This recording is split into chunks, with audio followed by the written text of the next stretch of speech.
하나님께서 우리를 사랑하시는데 하나님이 증성을 앓고 계십니다. 바로 우리를 향하여서 눈이 멀어버리셨어요.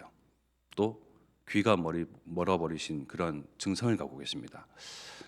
하나님은 어찌하여 나의 모습을 보시면서 그렇게 사랑하신다 말씀하시고 보배롭다 말씀하십니까? 이사야서 43장 4절의 말씀에 내 눈에는 보배롭고 존귀하며 내가 너를 사랑하였은즉, 어떤 누가 나를 이렇게 사랑할 수 있으며 끝까지 영원토록 그 마음을 변치 아니할 수가 있겠습니까? 바로 하나님, 유일하신 하나님만이, 영원부터 영원까지 계신 하나님이 마찬가지로 우리에 대한 그 사랑도 영원부터 영원까지 간직하고 계십니다. 결코 변심하는 바가 없습니다. 그러나 사람들이 그 사랑을 외면한 채 나를 사랑하고 물질을 사랑하고 다른 사람을 사랑하고 하나님 이외의 것을 사랑하는데도 불구하고 하나님은 끝까지 그 사랑을 지키시는 그 증거로, 증표로 그리스도를 보내셨습니다. 하나님 떠나는 그 자체가요, 죄악 덩어리거든요. 억만죄라는 표현을 하잖아요. 숫자로도 표현할 수 없는 죄입니다. 그냥 죄입니다. 하나님 떠난 그 죄가요, 어떤 것으로도요, 어떤 것으로도 그 죄를 대신할 길이 없는데, 하나님께서 하나님 스스로 또 하나님의 사랑하는 아들이신 그리스도를 보내셔서 그리스도를 통하여서 그 죄 문제를 해결하시겠노라고 언약하셨고 성취하셨고, 그 성취하신 언약이 지금 우리 가운데 있습니다. 예수 그리스도의 흘리신 보혈은요, 그냥 일반 피가 아니거든요. 그리스도의 보혈로 말미암아 우리를 하나님 보실 때는 그냥 도말해 버리셨어요. 도말하다는 말은요, 칠하여서 발라서 덮어버리다는 말이에요. 어떤 죄의 요런 흠집도, 모난 것도, 기스도, 먼지와 같은 아주 작은 것도, 티끌도요, 하나님 보실 때는요, 예수 그리스도 보혈로 도말하셨기 때문에 안 보이는 거예요. 눈이 먼 것 그 이상입니다. 아예 그냥 발라버리셨어요. 우리 페인트 칠하면요, 쉽게 알 수 있잖아요. 그 이전의 색상은요, 찾아볼 수가 없습니다. 그 이상으로 예수 그리스도 보혈은요, 이런 비가 주룩주룩 내리는데도 불구하고 쉽게 내려가지도 않아요. 어떠한 것으로도요, 예수님의 보혈은요, 삭제되지도 않습니다. 영원한 그 그리스도의 보혈이 우리에게 도말되어 발라져 있습니다. 죄의 모습은요, 드러나지도 않아요. 그러나 사단은요, 계속 송사를 합니다. 즉 고소를 해요. 이 보십시오. 이러한 죄, 이러한 죄의 모습, 이러한 죄의 티끌, 이러한 죄의 찌꺼기 가지고 하나님께 송사합니다. 고발을 합니다. 그런 하나님께서는요, 보실 때 의인이다, 의롭다, 하나님이 그렇게 말씀하셨는데요, 무엇을 보고요? 예수 그리스도께서 그의 피로 말미암아 우리를 완전히 깨끗게, 완전히 의롭게, 죄의 모습은 어떤 것으로 드러나지 아니하게 다 발라버리셨어요. 예수 그리스도가 우리의 변호인 되십니다. 하나님은 무작정 눈이 멀어버리고 무작정 귀를 닫으시는 것이 아니거든요. 하나님은 이성적인 것 중에 이성적이시고요, 과학적인 것 중에 과학적인 분이십니다. 그냥 덮어두고 죄 없다, 삭제, 이게 아니고요, 하나님 자신이 스스로 성육신하셔서 나 대신 피를 흘리신 거예요. 나 대신 죄의 값을 지불하시고 청산하셨습니다. 그것 보고 죄 없다 말씀하시는 겁니다. 스바냐 3장 16절 말씀 보면요, 두려워하지 말라, 내 손을 늘어뜨지 말라. 우리는 우리의 삶 속에 나의 모습을 보면서 손을 축 늘어뜨리기도 하고요, 고개를 떨구기도 합니다. 실패할 때, 문제가 왔을 때, 내 모습이 너무나 잘 보일 때에, 사람들이 뭐라 하는지 그 여론이, 그 시선이 보일 때에 나 자신의 스스로 실망하거나 낙담하거나 무너질 때가 많이 있는데요, 하나님 보실 때는 그렇지 않다는 거예요. 17절의 말씀을 보니까요, 너의 하나님 여호와가 너희 가운데에 계시니 그는 구원을 베푸신 전능자이시라. 그가 너로 말미암아 기쁨을 이기지 못하시며 너를 잠잠히 사랑하시며 너로 말미암아 즐거이 부르며 기뻐하시리라 하니라. 하나님의 시선에서는 우리가 기쁨 자체입니다. 하나님 우리를 잠잠히 늘 들여다보시며 그 기쁨을 이기지 못하시는 하나님이십니다. 그래서 내 자신의 그런 모습을 보면서 거울에 비춰진 만족하지 못한 나 자신을 보면서 고개와 또 두 팔을 축 늘어뜨릴 필요가 없다는 거죠. 하나님 보실 때 내가 누군가를 정확히 알 필요가 있습니다. 말씀은 나를 두고 뭐라고 말씀하시는가? 나의 정체성이 말씀 안에 있습니다. 그래서 시편 16편 3절의 말씀을 보면 땅에 있는 성도들은 존귀한 자들이니 나의 모든 즐거움이 그들에게 있도다. 반면에 우리의 즐거움은 어디에 있습니까? 물론 하나님께도 있습니다. 우리의 즐거움은 다른 육신의 것에서도 있습니다. 물질에 나의 즐거움을 두기도 합니다. 다른 사람에게 소망을 두기도 하죠. 근데 하나님의 모든 즐거움은 바로 우리에게 있습니다.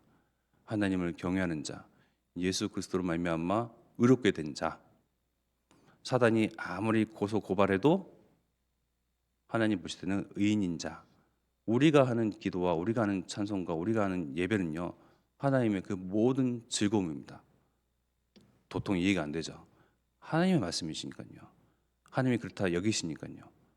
하나님이 우리를 그렇게 바라보고 계십니다. 말씀에서 또 하나님의 음성에서 강단 통화에서 나의 정체성은 계속 선포됩니다. 그 말씀 속에서 나를 잡아야죠. 사람의 시선, 사람의 여론, 거울에 비춰진 나의 모습, 내 생각, 내 고정관념에 나를 발견하는 것이 아니고요. 하나님이 나를 어떻게 보시는지, 뭐라고 말씀하시는지, 어떤 시선으로 나를 바라보시는지. 그래서 우리는 사람 앞에는 고개를 떨구면서 기어들어갈 수 있습니다. 그러나 하나님 앞에서는요, 당당하게 나가시면 돼요. 우리는 예수 그리스도를 통해서 하나님 앞에 나아갈 담력을 얻었습니다. 성소에 들어갈 담력입니다. 성소에는 아무나 들어갈 수 없거든요. 제사장도요, 자신의 죄가 해결되지 않은 채로 그 백성의 죄의 문제를 가지고 다른 대속물을 가지고 성소에 들어갈 때는요, 자기도 자기의 죄를 모르고 그 자리에서 죽을 수도 있어요. 그 때문에 허리에 이렇게 방울을 달고요, 조용하면 죽은 거고요, 뭐랑 딸랑딸랑 소리가 나면요, 제사가 진행되는 겁니다. 만약 죽었다 치면요, 허리에 매어져 있는 끈을요, 뒤에서 끌어당깁니다. 죽었으니까. 그만큼 성소는요, 어마무시한 곳이거든요. 누구도 하나님 전에 그 성소에 감히 나아갈 수 없는 그곳인데, 예수님 통해서 우리는 나아갈 담력을 얻었습니다. 마땅한 자격을 얻었습니다. 반면에 하나님께서는 우리를 이렇게 보시는데요, 사람들은 나를 어떻게 여기고 나를 대해서 뭐라 말하고 나에 대한 시선은 어떻습니까? 신경 쓸 필요가 있거든요. 왜냐하면 우리는 전도자입니다. 제가 아는 형님들 두 분이 절친인데 10대 때부터 20대, 30대 이렇게. 근데 그 중에 한 사람이요, 이제 나이를 먹어가면서 다른 한 형님을 기피하는 거예요. 외면하더라고요. 그래서 왜 그러냐 물어보니까 만나면 피곤하대요. 저기서부터 문을 열고 들어오면 온갖 세상 근심과, 또 말을 하면 늘 부정적인 말과, 늘 변화되지 아니하고 갱신되지 아니하고 어렵다, 힘들다, 없다라는 그런 말들을요, 영향을 받는다는 거예요. 그 처음에는 무슨 말인지 몰랐어요. 저도 같이 나이를 먹어가니 이해가 되더라고요. 같이 있으면 괜히 주눅 들고 세상의 모든 근심과 걱정, 짐들을 내가 같이 지고 있는 것 같고. 반면에 생각을 해봅니다. 나는 사람들 앞에서 어떠한 모습인가? 물론 우리가 완벽할 수는 없는데요, 말씀의 근거에서 우리가 할 수 있는 역할들이 있습니다. 고린도후서 3장 14절의 말씀에 보면요, 우리로 말미암아 각 처에서 그리스도를 아는 냄새를 나타내시는 하나님께 감사하노라. 그리스도를 아는 냄새를 나타내는 우리 또한 조직의 한 일원입니다. 회사 원이기도 하고요, 가정과 가문의 아버지가 될 수도 있고요, 가족의 한 일원이 될 수도 있죠. 교회에서는요, 성도 중에 한 사람입니다. 내가 어떠한 영향력을 끼치는지, 어떠한 냄새와 향기를 드러내는지, 쉽게 얘기해서 어떠한 기운을 나타내는지 사람들이 또한 그걸 보고 영향을 받거든요. 분명한 사실입니다. 나를 보면서 옆구리 툭툭 치면서 다른 사람을 왔다 이랬는지, 아니면 나에게 있는 그 에너지와 생명과 행복 바이러스가, 기쁨이, 웃음이 그들에게도 전달될 수 있는지, 아니면 같이 부정적인 말, 같이 막 어려워하고 같이 시험에 들고 같이 문제를 공유하는지. 왜냐면 우리는 전도자이거든요. 생각해 볼 필요가 있고요, 갱신의 거리를 찾아볼 필요가 있습니다. 고린도후서 3장 15절의 말씀에도 보니까요, 하나님 앞에서 그리스도의 향기다라고 말을 합니다. 향기와 냄새, 또 쉽게 이해하고자 하면 기운, 우리가 가지고 있는 그런 기운이 있거든요. 하나님 영이 우리와 함께 하시잖아요. 하나님은 한이 없으신 그 하나님이십니다. 예수 그리스도는요, 모든 문제를 끝내신 분이십니다. 우리의 모든 짐은요, 예수님께 다 토스해 버리면 됩니다. 나는 가벼운 사람입니다. 하나님이 나를 보실 때 나를 행복하게 여기시고 기쁨을 여기시고 만족하시고 나를 사랑하는 그 눈빛으로 뿅뿅 하는데, 사람들 나를 볼 때 어떻습니까? 신경 쓸 필요가 있거든요. 왜냐하면 전도자이기 때문에. 내가 한 조직의 구성원이고 일원으로서 내가 가는 그 현장에서 같이 내 안에 있는 그리스도의 그 힘이, 능력이, 예수 생명이, 예수 치유가, 예수 생명이 전달되어 가는지, 아니면 늘 부정적인 것으로 어려움을 토로하고 하소연하고 표정에서부터 그냥 썩은 내가 풀풀 나고, 그러면 이 사람들이 나를 기피할 수밖에 없죠. 외면할 수밖에 없습니다. 그럼 우리는 전도자의 삶을 살지 않습니까? 저 또한 완벽하진 않지만요, 생각을 합니다. 그러나 놓칠 때가 많이 있어요. 그래서 언제 확인하냐면요, 가정에서 내가 뭔가 다른 문제로, 아니면 내 갈등으로, 내 혼자만의 그런 고민으로 쭈구리처럼 있을 때가 있어요. 근데 이것이요, 자녀에게, 아내에게 전달이 되더라니까요. 말을 하지 않아도요, 표정만으로도요 전달이 돼요. 무슨 근심이 있냐, 염려가 있냐. 그날은 이제 오두심심한 거예요. 아, 그렇구나. 근데 이게 잘 안 보여져요.